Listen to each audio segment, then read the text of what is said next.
Hi, I'm Ross from Smith Property Accountants in Hamilton. I'm here today to talk about how is property taxed. Just to give you a general update, this is going to be a few minutes, quick little video just to give you some information on how is property taxed. So the first thing to look at, I'll share my other screen. First thing that we always put up is a disclaimer. This is general information. It's not specific advice for you. So if you're looking at buying and selling properties or looking at the tax consequences, make sure you get specific advice from a chartered accountant who's a property accountant. So the first obvious way everyone knows about is they get the 2-year bright line test. So at the date of doing this, it's the 5th of March 2018, this is a 2-year bright line test, which is due to change. And it's going to change to the 5-year bright line test based on data. The 2-year bright line test rate runs from the date of settlement to the date of sale and purchase agreement. So if you settle on a property today, you need to go over 2 years before sale and purchase agreement was signed, otherwise it's taxed under the bright line test. So most people know about that one, understand that one. Next one's intention. So if you buy a property with the intention of selling it for a profit, then those gains are going to be taxable.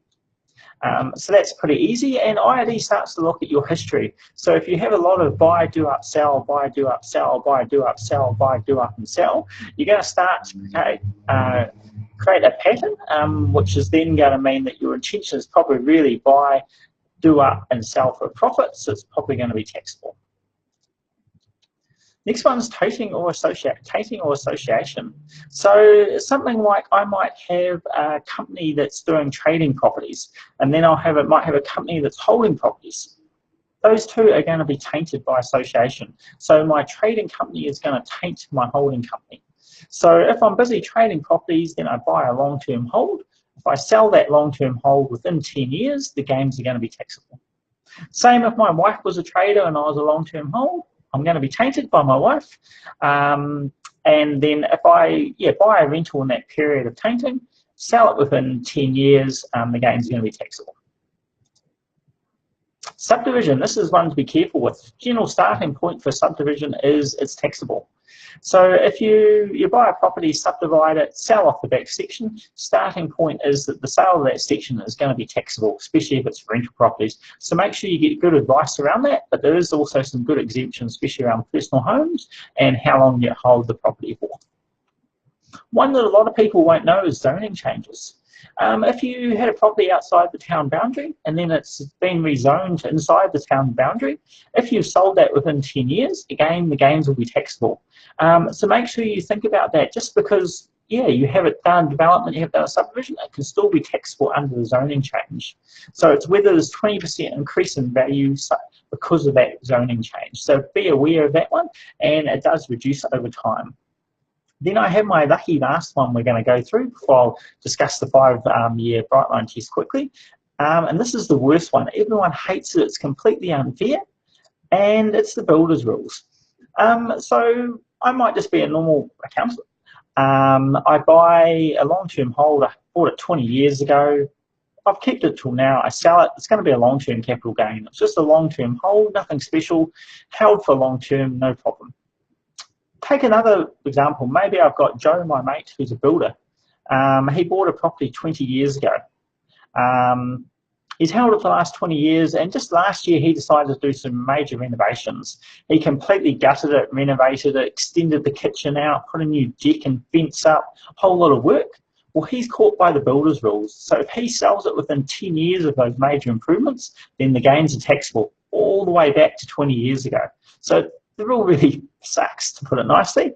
So if you're a builder, which is someone in the business of erecting houses, you need to be very, very careful. So I'll just quickly go through the bright line test now and the changes. So we're expecting a change any day, really, any time in March 2018 to change the 5 years. If you've already got a property under contract, signed sale and purchase agreement, it'll be the old rules. If the new rules come in and then you do the contract, it's going to be the new 5 years. Should you panic? No, not at all. To me, it doesn't change anything if you're a long-term property investor. If you're really a speculator trying to hide as a long-term property investor, it changes it. But really, for long-term property investors, it should make no difference whatsoever. So an example, Joe Bloggs buys a rental April 2018 after the new rules come in. He sells in May 2022, so 4 years later for 600,000 after costs. He makes 100,000 profit. He's taxed at 33%, so he's going to have to pay 33,000 in tax. Current rental properties are not affected at all. So if you already own a rental property, it's either going to be outside the bright line test altogether, or it's going to be within the 2-year period. So the change to 5 years is not going to affect current rental properties. That's still with the 2-year rule. So ideally, if you're buying a rental property, you'd have the contract dated before the law change. Some issues with the bright line test. There's no exemption for restructure. So if you're looking at selling from your personal name to an LTC, for example, there's no exemption for that, so the 5-year would start again. So again, if you're looking at doing a restructure, ideally you'd complete that now. You'd have the sale and purchase agreement all done and signed now, selling it from your sole trader to your LTC.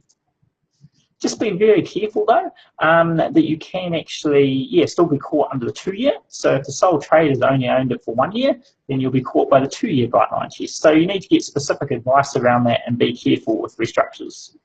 Last issue is holiday homes. Everyone thinks they've got an exemption for the personal home, which there is. There's an exemption for predominantly your personal home. A holiday home is not predominantly your personal home, so that can be caught by the bright line test as well.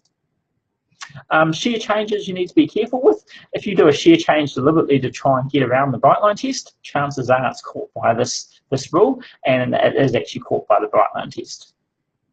So yeah, if you've got any questions on the bright line test or wanting some help, might be worth, or especially if you're looking at doing a restructure, be worth coming and seeing us and getting some expert advice, and be very careful of any share changes. Lots of catches and you need expert advice around it. Make sure you've liked us on Facebook. There's our Facebook page. There's great information put up there regularly, and also our newsletter's got some great information as well. Thank you very much, and hopefully you enjoyed that.